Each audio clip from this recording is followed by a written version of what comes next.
not born elites. How could we have been? We were the progeny of slaves. Our origins are humble. But as we have gone forward with uncanny vision, we have acquired many things through hard work, entrepreneurship, high educational attainment, wealth, values, and diligence.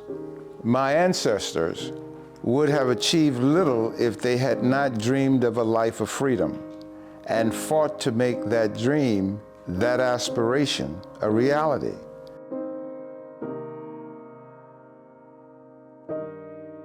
Not knowing what the ultimate cost of the battle would be to realize for their progeny a better life.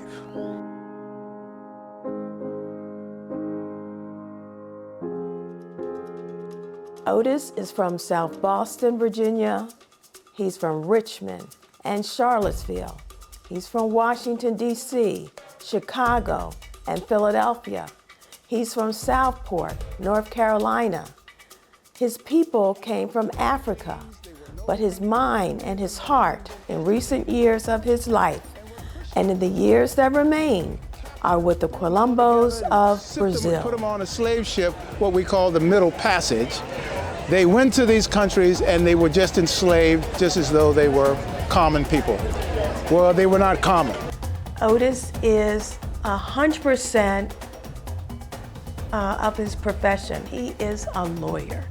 The Colombos offer the issues that are very important to me, remedying injustice. My dad has also always been an advocate for people of color in Philadelphia in particular. I remember when, as a lawyer there, he would take on cases for people and they would come to him because they know the body of work that he had done. Now, having said that,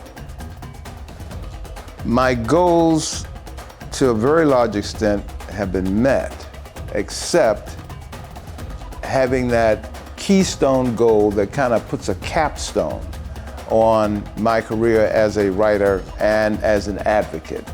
And that is encapsulated in the story of the Colombos. And he's bringing a lot of great attention to something that's obviously very passionate to him, and obviously there are a lot of people in Brazil also who are talking about these things. They're real people, they have a real story to tell.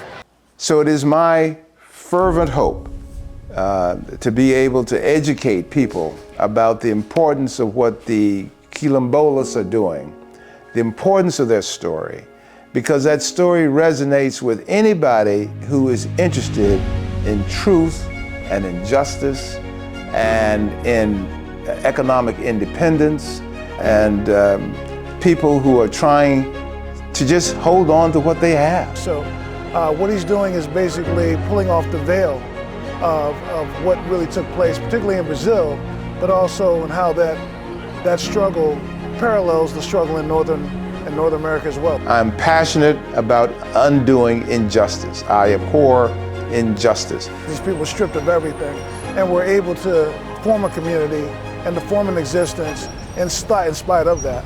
And that's championing of sorts, I believe. There's a rule in the law of equity. One of the rules says that equity abhors a forfeiture. What does that mean? It means we don't want to see somebody lose what they're entitled to. We want justice. We want equity. We want people to get a fair shake.